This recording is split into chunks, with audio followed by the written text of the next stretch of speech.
बिस्मिल्लाहिर्रहमानिर्रहीम। जनाब अस्सलाम वालेकुम। मैं हूं फैसल वकार। आप देख रहे हैं action accountancy. Became an accountant, accountant बनिए और एक बाइज़्ज़त जो है रोज़गार कमाइए। आज हमारे इस कोर्स की तीसरी क्लास है और हमारा जो टॉपिक है वो है अकाउंटिंग की डिफिनेशन। अकाउंटिंग की डिफिनेशन क्या होती है, इसका क्या मतलब है, अकाउंटिंग बिज़नेस के लिए क्यों ज़रूरी है, ये बिज़नेस में किस तरीके से काम करती है, आज हम इसको सीखेंगे और जानेंगे। तो ये एक डिफिनेशन है जो मैंने कुछ पहले से राइट डाउन करके रखी हुई थी ताकि हमारा टाइम जो है राइटिंग में कम जाए और समझने में ज़्यादा लगे। आप अकाउंटेंट हैं, एज अ अकाउंटेंट आपको इन चीज़ों का पता होना चाहिए और जो हमारा जो कोर्स है वो यही है कि हम आपको प्रॉपर बेसिक से लेके चल रहे हैं, जिसमें आपकी बेसिक भी और कॉन्सेप्ट भी दोनों जो है वो मजबूत होने चाहिए। ठीक, तो अगर आपसे कोई सवाल कर ले तो आपके पास इस चीज़ का जवाब हो कि भाई अकाउंटिंग काम क्या करती है, इसका क्या मतलब है। तो अकाउंटिंग एक इल्म है, साइंस भी है और एक फ़न भी है। ठीक है, किस चीज़ का फ़न है? रिकॉर्ड करने का मुनज़्ज़म तरीके से, किस चीज़ को, माली लेन देन को रिकॉर्ड करने का फ़न भी है, उसका दर्जा बंदी करने और रिपोर्ट करने का भी फ़न है। ठीक है, अब हम दर्जा बंदी की बात आ गई है, रिकॉर्ड और रिपोर्ट, ये भी अभी हम आगे चल के देखेंगे कि भाई किस तरीके से दर्जाबंदी की जाती है और रिपोर्ट भी किस तरीके से की जाती है। ठीक है, तो ये हो गई, पहली हो गई डिफिनेशन। दूसरी डिफिनेशन ये बनती है कि अकाउंटिंग का बुनियादी मकसद किसी भी कारोबार के माली मामलात का मुनज़्ज़म रिकॉर्ड रखना और उसकी मजमूही माली हालत का दुरुस्त जायज़ा लेना है। यानी कि अकाउंटिंग क्या काम करती है, कोई भी बिज़नेस है उसके माली हालात का जायज़ा लेती है और उसको रिकॉर्ड जो है वो मेंटेन करती है बहुत मुनज़्ज़म तरीके से। जब वो मुनज़्ज़म तरीके से रिकॉर्ड मेंटेन करती है तो फिर वो उसके बाद फिर उसका जो है वो जायज़ा लेती है कि आया क्या, उसका जो बिज़नेस है उसकी सूरत हाल क्या आएगी। ठीक है, फिर उसकी सूरत हाल किस शक्ल में सामने आती है, रिपोर्ट की शक्ल में सामने आती है। सही। अच्छा, इसके बाद है अकाउंटिंग कारोबार की माली ज़बान है। ये बड़ा अहम है, इसको ज़रा थोड़ा देखिएगा ज़रा गौर से। अकाउंटिंग कारोबार की माली ज़बान है जो मुख्तलिफ स्टेक होल्डर जैसे सरमायाकार, ठीक है, टैक्स के हकाम और मैनेजर वगैरह को कंपनी की कारकर्दगी के बारे में बताती है। यानी कि अकाउंटिंग जो है वो पूरा जायज़ा लेने के बाद, उसके इंटरनल मैटर को देखने के बाद, उसकी रिकॉर्डिंग करने के बाद, ठीक है, वो सरमायाकार, मैनेजर्स और टैक्स के जो हकाम होते हैं उनको ये चीज़ बताती है कि भाई जनाब आपकी कंपनी की पोजीशन बहुत अच्छी है या बहुत ख़राब है। वो रिपोर्ट की शक्ल में सामने आती है। यानी कि अकाउंटिंग ये काम जो है वो बहुत डीपली जाके करती है। सही। अच्छा, इसके बाद जो है अकाउंटिंग ये हकीकत पर मबनी होती है। सही, किस पे मबनी होती है? हकीकत पे। यानी कि ये मफरूज़ों के बजाय मुसद्दक़ सबूत और रसीदों पर मबनी होती है। मतलब यानी कि आप ऐसा कहें, जब अकाउंटेंट बैठे हुए हैं तो आपके पास जब कोई पेमेंट जाएगी या आपके पास कोई चीज़ मांगी जाएगी आपसे कि भाई मुझे फ़लाँ सामान लेकर आना है, मैं आपको एक मिसाल के ज़रिए बता रहा हूँ कि ठीक है कि भाई मुझे ये फ़लाँ सामान लेकर आना है, तो आप जब वो पैसे पेमेंट जाएगी ना, जब आप उसको पेमेंट देंगे तो आप उससे एक बिल मांगेंगे। सही, आप बोलेंगे भाई आप जो सामान लेकर आए हो मुझे उसका बिल दे दें या कोई उसकी जो इनवाइस दे दें जो भी सामान आया है। वो क्या बात हो रही है यहाँ पे? रसीद पे। यानी कि रसीदों का मतलब यानी कि बिल हो गए, जो सामान आएगा उसकी कोई बिलिंग आई होगी तो वो यहाँ पे बात करिए कि वो सबूत मांगती। सबूत भाई जो मटेरियल आया, फ़र्ज़ करें ये मेरे पास कोई आता है कि यार फैसल वकार साहब मुझे मार्कर लाना है तो मुझे पैसे देने हैं। ठीक है, कैश में से आपने जो है वो पैसे दे दिए, बाद में आपके पास ये मार्कर आ जाता है। ठीक, बोला भाई ये मैं सामान मुझे लाना है। अब आप बोलेंगे भाई इसका बिल लेकर आओ। सबूत तो हो गया भाई ये मार्कर आ गया, इसका बिल कहें 250 रुपये का आया, 500 रुपये का आया, 300 रुपये का आया, कितने का आया, तो वो एक बिल होता है। तो बिल अकाउंटिंग किस पर चलती है? सबूत पर चलती है। यानी कि आपके पास सबूत हो कि भाई मैं ये सामान आ चुका है और ये इसके बिलेंगे। ऐसा नहीं कि भाई वो मैं सामान ले आया हूँ, वो उसको दे दिया, वो मैं एक मार्कर लाया था या मैं फला जो है सामान लेकर आया था। नहीं, अकाउंटिंग किस पे चलती है? सबूतों पे चलती है। आप उसको सबूत दें। आप एज अ अकाउंटेंट हैं, मैं आपको बता रहा हूँ प्रैक्टिकल लाइफ में भी, कि जब आप कहीं बैठे हैं एज अ कहीं जॉब कर रहे हैं, आपके पास अगर कोई स्टाफ का बंदा आता है कि भाई कि आप मुझे पैसे चाहिए, मुझे फ़ला सामान लेकर आना है, आप उसको पैसे दे के उसके नाम वाउचर बनाइए। जब वो सामान लेकर आए तो आप उससे बिल मांगिए। आप उससे बिल मांगे भाई कि जो आप सामान लेकर आए, पहले तो वो सामान मुझे दिखाइए कि सामान आया या नहीं आया, नंबर 1। नंबर 2, उसका बिल होगा, चाहे वो कितनी अमाउंट का क्यों ना हो, वो बिल होगा। तो अकाउंटिंग किस पे चलती है? सबूत पे चलती है। प्लस उसकी जो बिलिंग होती है, जो इनवाइसेस होती हैं या रसीदें होती हैं, उस पर चलती है। तो ये 4 चीज़ें हैं जिस पे जो है पूरी अकाउंटिंग जो है पूरे बिजनेस को लेके चल रही होती है। ठीक है जनाब। इसी तरीके से अब हम बात कर लेते हैं कि भाई ये तो अकाउंटिंग ने भाई मुनज़्ज़म तरीके से जो रिकॉर्ड भी कर लिया, उसकी दर्जाबंदी भी कर ली। सही। अकाउंटिंग का मकसद जो था वो कारोबार की मुनज़्ज़म तरीके से माली हालात का जायज़ा लेना था, उसने जायज़ा भी लिया। सही सारे मामलात उसने देखे। अच्छा, अकाउंटिंग जो है वो एक बिज़नेस की ज़बान भी है। स्टेक होल्डर्स को जैसे सरमायाकार, मैनेजर, टैक्स हक्काम को ये बताती है कि भाई आपकी बिज़नेस की पोजीशन ये हैगी। अब इन सारी चीज़ों का मकसद क्या आएगा? इन सारी चीज़ों का जो मकसद निकलता है वो ये निकलता है,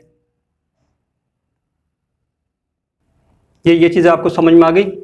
सही। अब हम आगे चलते हैं कि भाई किस तरीके से वो दर्जाबंदी होती है और रिपोर्ट होती है, क्या चीज़ होती है, वो भी हम देख लेते हैं। नंबर 1 पे तो आता है कि जैसे भाई आपने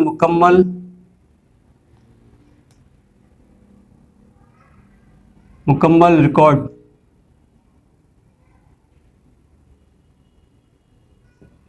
रखना, यानी कि माली लेन देन का दुरुस्त रिकॉर्ड रखना। ये तो पहला स्टेप हो गया जनाब। ठीक है। नंबर 2 पे हम बात कर लेते हैं नफ़ा नुकसान।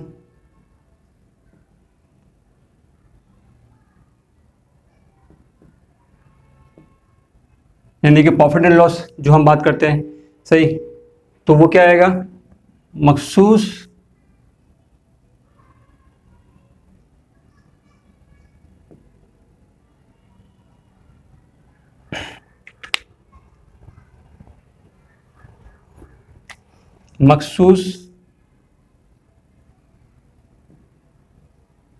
मुद्दत के दौरान कारोबार में होने वाले नफ़ा नुकसान का हिसाब लगाना। ठीक है ना। यानी कि अकाउंटिंग क्या करती है जनाब कि पूरे साल में या पूरे महीने में जो उसकी जो मुद्दत होती है वो उसके दौरान क्या है, वो पूरे बिज़नेस का हिसाब किताब लगाती है कि भाई आया कि पूरे साल में कंपनी को क्या नफ़ा हुआ और क्या जो नुकसान हुआ। ठीक। एक तो इससे ये चीज़ जो है वो सामने आती है।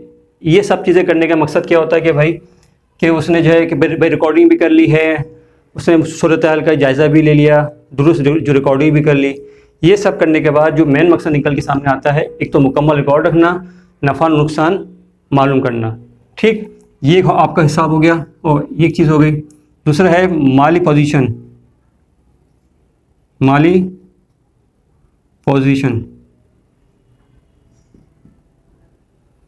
ठीक। ये क्या चीज़ है? ये क्या है? ये बिज़नेस में जो आपके वाजिबात होते हैं या जो असासे होते हैं उनका हिसाब किताब लगा के उसको वाज़ेह करना। जो मैनेजमेंट होती है, जो सरमायाकार होते हैं या जो मैनेजर होते हैं, वो पूरे साल में भाई आपके असासे की अभी इस बार वैल्यूज़ क्या है, आपके ऊपर वाजिबात कितने हैं, कितनी अदायगी आपने करनी है, तो वो माली पोजीशन हम इसके ज़रिए पता करते हैं। जब ये चीज़ जब सामने आती है तो फिर ये चीज़ बन के सामने आती है। ठीक। यानी कि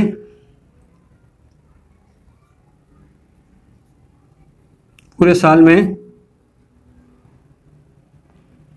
वाजिबात की अदायगी और असासों का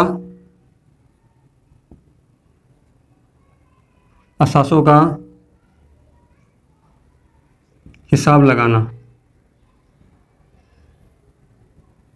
ठीक है जनाब। यानी कि माली प्रपोजिशन क्या है भाई पूरे साल में जो हमने काम किया, जो पूरे साल में जो हमने बिजनेस किया, आया कि वो अब हमारे पास असासे कितने के थे, कितने के लिए थे हमने असासे, अब कितने के रह गए, हमारे पास अदायगियाँ कितनी हैं, यानी कि हम पे जो एक एज अ सप्लायर के कुछ पैसे चढ़े हुए होंगे या कहीं हमने कहीं से लोन लिया होगा, उसकी भी अदायगी करना होगी। तो माली पोजीशन के ज़रिए ही हमें पता चलेगा कि हमने पूरे साल में कितना उठाया था, कितनी की अदायगी कर दी, या हमने कितने असासे उठाए थे, उन असासों की आज की क्या वैल्यूज़ हैं, वो हमें माली पोजीशन के ज़रिए पता चलता है। ठीक है जनाब। अच्छा, अब आ जाती है बात फैसले साजी की।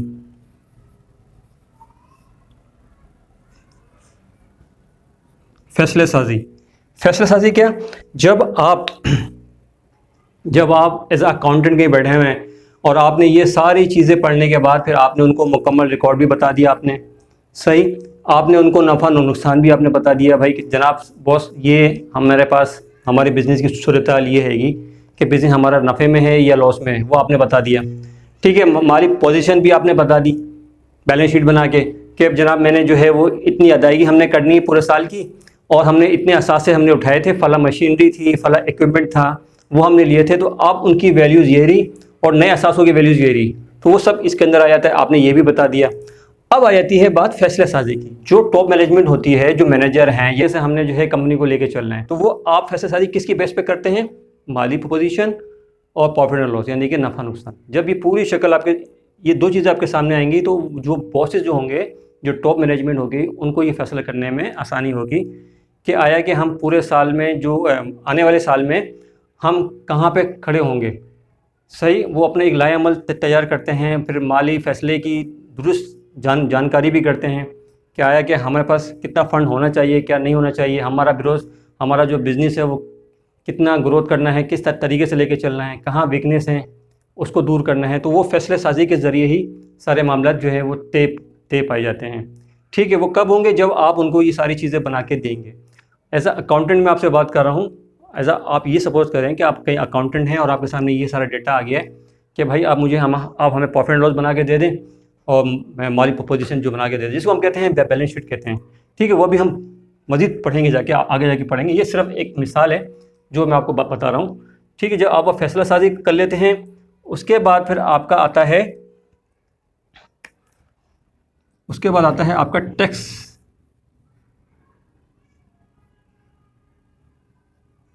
की अदायगी। ठीक है, अब ये सवाल होगा भाई ये क्या आएगा, टैक्स की अदायगी बिल्कुल है। जब आप एज अकाउंटेंट कहीं बैठे हुए हैं, तो आप कहीं जब वहाँ बिज़नेस का उनका अकाउंट्स जब आप मेंटेन कर रहे होंगे, तो वहाँ पे टैक्स के मामला भी आपके साथ साथ चल रहे होंगे, डेली रूटीन में आपका टैक्स के मामला चल रहे होंगे। आपने कोई पेमेंट की होगी तो वहाँ पर टैक्स जो है वो कट रहा होगा, सेल टैक्स के हवाले से मामला चल रहे होंगे। ठीक है, तो वहाँ सालाना आपका जो इनकम टैक्स जाता है उसके मामला होंगे। तो वो टैक्स की अदायगी किस तरीके से, जो गवर्नमेंट के जो गोशवारे जो होते हैं, जब हम इनकम टैक्स रिटर्न करने जाते हैं या सेल टैक्स जो रिटर्न जमा करने जाते हैं, तो उनके एक ख़ास मखसूस किस्म के गोशवारे होते हैं। यानी कि गोशवारे मतलब एक पेपर होता है, गवर्नमेंट का पेपर होता है, उसके अंदर आप वो सारी चीज़ें फिल करते हैं। वो भी हम जो है आगे जाके देखेंगे भाई वो किस किस्म के होते हैं, वो भी मैं आपको बताऊँगा, ताकि आपके सामने वो चीज़ें क्लियर हों कि भाई गोशवारे कितने किस्म के होते हैं और कौन से होते हैं। ठीक, इनकम टैक्स में क्या होता है, सेल टैक्स में क्या होता है, एडवांस टैक्स में क्या होता है, जिनकी सैलरी कटती है उनके क्या होता है, वो सब चीज़ें हम पढ़ेंगे स्लोली। अभी आप यहाँ तक समझें कि टैक्स की अदायगी, जब आपने ये चीज़ें बना के दे दी कि नफ़ा नुकसान, तो फिर अब इसके थ्रू आप टैक्स की अदायगी का तयन भी कर सकेंगे। सही, जब आप ये सारी चीज़ें बना के दे देंगे तो फिर आप उनको ये भी बता सकेंगे भाई कि हमारे पास टैक्स की तैयारी, यानी कि जो गवर्नमेंट के जो टैक्स जमा करवाना है, जो हमने गवर्नमेंट को जो टैक्स देना है, उसका तयन किसकी बेस पे करेंगे आप, इसकी बेस पे, माली पोजीशन की बेस पे, नफ़ा नुकसान, कि भाई मैंने इतने लाख रुपए हमने कमाए थे, इतने खर्चे हो गए, उसमें से ये नेट प्रॉफिट हमारे पास ये आ रहा है, उस पर फला इतना अमाउंट का टैक्स जो है वो जो लग रहा है। तो आपको इसके थ्रू आपको टैक्स की अदायगी करने में भी आसानी रहेगी, टैक्स का तयन करने में भी आपको जो है वह आसानी रहेगी। ठीक है जनाब, तो ये एज अ अकाउंटेंट मैंने आपको बताया है। आपके अकाउंटेंट बैठे हुए हैं, आपके जॉब कर रहे हैं, यस अप्लाई किया हुआ है, तो ये सारी चीज़ों का सामना आपको रहेगा, ये चीज़ें आपके सर पे आएंगी, आपको इनका जवाब देना है। और जवाब इसलिए देना है कि भाई आप तो एज अ अकाउंटेंट हैं, और अकाउंटेंट की जो पोस्ट है वो कोई मामूली पोस्ट नहीं होती। एक चीज़ और बता दूं, बड़ी अहम पोस्ट होती है। सही, और लोग तो इसको यूँ समझते हैं कि ठीक है भाई हम जाएंगे और अकाउंट्स को वो मेंटेन कर लेंगे, वो अपने मंतक से, अपने जो लॉजिकल से वो चीज़ें माइनस प्लस करके जो है मामला। लेकिन जो प्रॉपर अकाउंटेंट होता है वो इन चीज़ों को जानता है, वो इन चीज़ों को जानता है और फिर आगे जाके बात भी करता है और फिर वो काम करके भी दिखाता है। सही, तो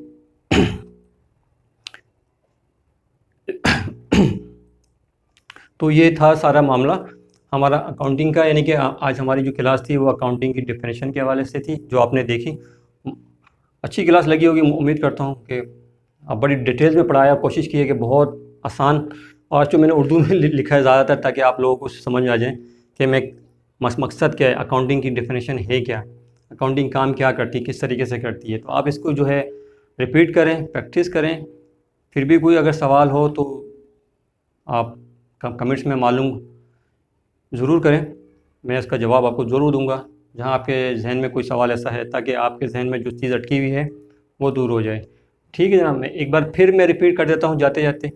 सही, अकाउंटिंग एक मुनज़्ज़म तरीके से रिकॉर्ड करने का, दर्जाबंदी करने का फ़न है। अच्छा, एक चीज़ यहाँ रह गई, दर्जाबंदी का, सॉरी। ठीक है, इसको भी मैं क्लियर कर देता हूँ। दर्जाबंदी क्या होती है? जैसे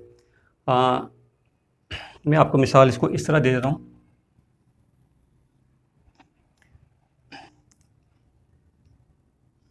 परचेज्ड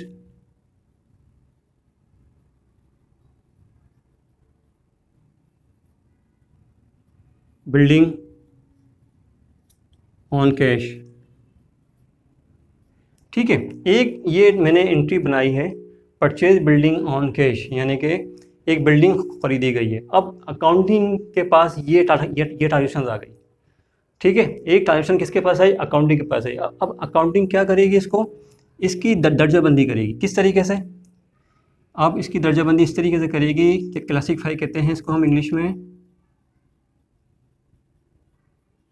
ठीक, पहला अकाउंट बन जाएगा परचेज का। सही, यानी कि उसने दर्जाबंदी किसकी कर दी? पर जितनी परचेज होगी वो उसके एक ही जो अकाउंट में आ रही होंगी, कैश की जितनी ट्रांजैक्शन होंगी वो उसके एक ही अकाउंट में आ रही होंगी, जिससे आपको आसानी से पता चल जाएगा कि पूरे महीने में कैश की ट्रांजैक्शन कितनी हुई, परचेज की जो है ट्रांजैक्शन कितनी हुई। ठीक, तो दर्जाबंदी से करते हैं। बात रहेगी रिपोर्ट की। रिपोर्ट ये आ गई आपकी नफ़ा नुकसान। ठीक है, माली पोजीशन जो आपने पढ़ी।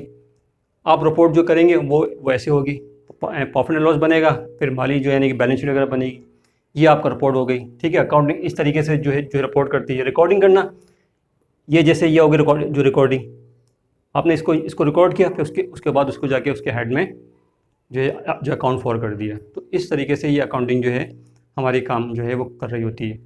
सही, ये भी उम्मीद करता हूँ कि आपको समझ में आ गया होगा कि दर्जाबंदी क्या होती है और रिपोर्टिंग क्या होती है। ठीक है जनाब, तो उम्मीद करता हूँ ये वीडियो अच्छी लगी होगी। लाइक कीजिएगा, इस चैनल का भी ख्याल रखिएगा। इंशाल्लाह आपसे अगली वीडियो में होगी मुलाकात। अल्लाह हाफिज़। Thanks for watching. Subscribe to Action Accountancy for the next class.